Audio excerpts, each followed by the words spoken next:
नमस्कार। आज हम एक काफ़ी बड़ी खबर पर बात करने वाले हैं जिसने क्रिप्टो की दुनिया में खासकर भारत में काफ़ी हलचल मचा दी है। जी। भारत का एक जाना माना क्रिप्टो एक्सचेंज है CoinDCX, उस पर एक बड़ा साइबर हमला हुआ है। हाँ, ये खबर तो मतलब कल से ही चल रही है। काफी चौंकाने वाली बात है। बिल्कुल। तो आज हम यही समझने की कोशिश करेंगे कि असल में हुआ क्या, कितना बड़ा ये नुकसान है और इसके मायने क्या हैं। हमारे पास कई समाचार रिपोर्ट्स हैं इस पर। हाँ, जरूर इस पर बात करनी चाहिए। देखिए, ये घटना है 19 जुलाई 2025 की। CoinDCX का एक ऑपरेशनल खाता था, उसको हैकर्स ने निशाना बनाया। ऑपरेशनल खाता मतलब वो खाता जिससे कंपनी अपने रोजमर्रा के काम करती है, जैसे ट्रेडिंग के लिए लिक्विडिटी देना या विड्रॉल्स प्रोसेस करना। अच्छा, ओके। और बात यह है कि ये सब कुछ ही मिनटों में हो गया। करीब 378 करोड़ रुपए, यानी अगर डॉलर में देखें तो लगभग 44.2 मिलियन डॉलर निकाल लिए गए। 378 करोड़, ये तो बहुत बड़ा अमाउंट है। जी, बहुत बड़ा अमाउंट है। और सबसे पहला सवाल यही उठा कि ये पैसा किसका था, ग्राहकों का या कंपनी का। हाँ, यही सबसे बड़ी चिंता होती है ऐसे मामलों में। तो रिपोर्ट्स क्या कह रही हैं और CoinDCX ने खुद क्या कहा है? देखिए, शुरुआती रिपोर्ट्स और फिर CoinDCX के ऑफिशियल स्टेटमेंट, दोनों में यही कहा गया कि ये पैसा कंपनी के अपने ऑपरेशनल फंड्स का था। अच्छा, तो ग्राहकों का पैसा सेफ है? हाँ, उन्होंने इस बात पर बहुत जोर दिया है कि जो यूजर्स का फंड है, जो ग्राहकों का पैसा है, वो पूरी तरह से सुरक्षित है, उसको कोई आंच नहीं आई है। ये कैसे मुमकिन हुआ? मतलब हैक तो हुआ ना? बिल्कुल। देखिए, ज्यादातर एक्सचेंज क्या करते हैं, वो ग्राहकों का बड़ा हिस्सा फंड्स का कोल्ड वॉलेट्स में रखते हैं। हाँ, सुना है इसके बारे में। ये वो होते हैं जो इंटरनेट से जुड़े नहीं होते। सही, बिल्कुल, क्योंकि वो ऑफलाइन होते हैं, तो हैकर्स की सीधी पहुंच से दूर होते हैं, ज्यादा सुरक्षित माने जाते हैं। तो हमला हुआ उस पैसे पर जो ऑनलाइन था, रोज के काम के लिए। एग्जैक्टली जो ऑपरेशनल खाता होता है वो हॉट वॉलेट जैसा होता है, मतलब ऑनलाइन ट्रांजैक्शंस के लिए ज्यादा एक्सेसिबल होता है। इसीलिए शायद वो हैकर्स का आसान निशाना बना। ये दिखाता है कि सिर्फ ग्राहकों के फंड्स ही नहीं, कंपनी के अपने ऑपरेशनल पैसों की सुरक्षा भी कितनी जरूरी है। बिल्कुल सही, ये एक बहुत बड़ा सबक है। अच्छा, तो CoinDCX ने सिर्फ ये कहा नहीं कि ग्राहकों का पैसा सुरक्षित है, उन्होंने कुछ एक्शन भी लिया है। हाँ, उन्होंने तुरंत एक्शन लिया।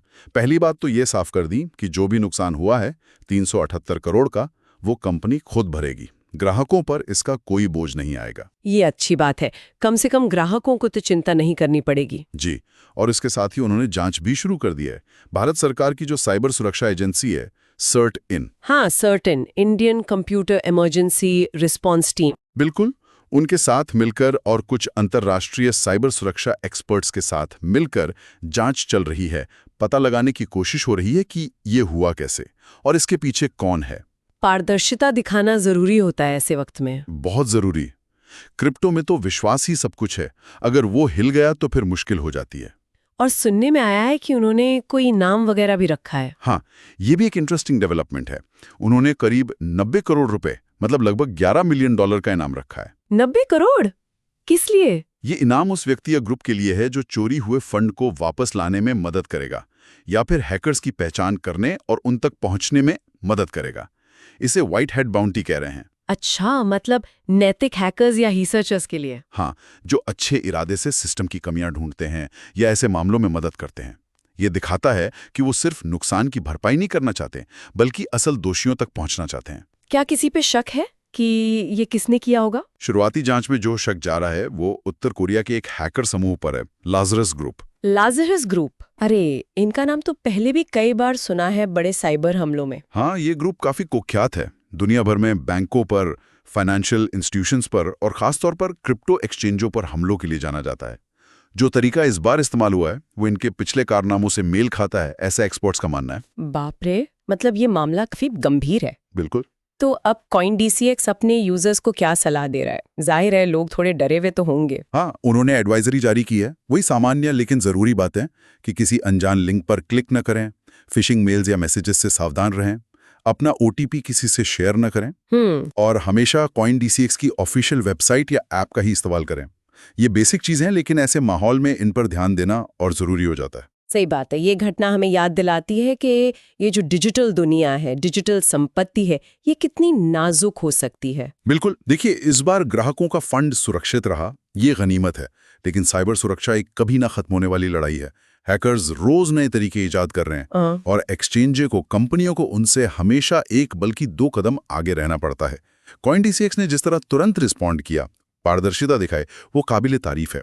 लेकिन ये पूरी इंडस्ट्री के लिए एक वेकअप कॉल जैसा है। तो अगर हम सारी बातों को समेटें, CoinDCX को अपने ऑपरेशनल फंड से 378 करोड़ का नुकसान हुआ। हाँ कंपनी कह रही है ग्राहकों का पैसा सेफ है, नुकसान वो खुद उठाएगी। जी, जांच चल रही है जिसमें CERTIN और इंटरनेशनल एक्सपर्ट्स शामिल हैं। सही। फंड वापस लाने में मदद के लिए 90 करोड़ का इनाम रखा गया है और शक उत्तर कोरिया के लाजरस ग्रुप पर है। बिल्कुल। और यूजर्स को एहतियात बरतने की सलाह दी गई है। हाँ, यही मुख्य बातें हैं।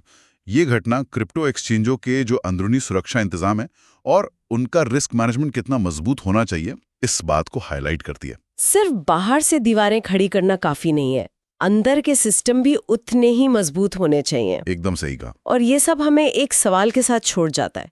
भले ही टेक्नोलॉजी हमें बहुत सुविधा देती है और चलो इस बार ग्राहकों का पैसा बच गया, पर क्या डिजिटल दुनिया में हमारा पैसा, हमारी संपत्ति कभी भी पूरी तरह से 100% सुरक्षित हो सकती है? क्या ये मुमकिन है? ये एक बड़ा सवाल है। हाँ, ये वाकई एक बड़ा सवाल है जिस पे शायद हम सभी को सोचने की जरूरत है।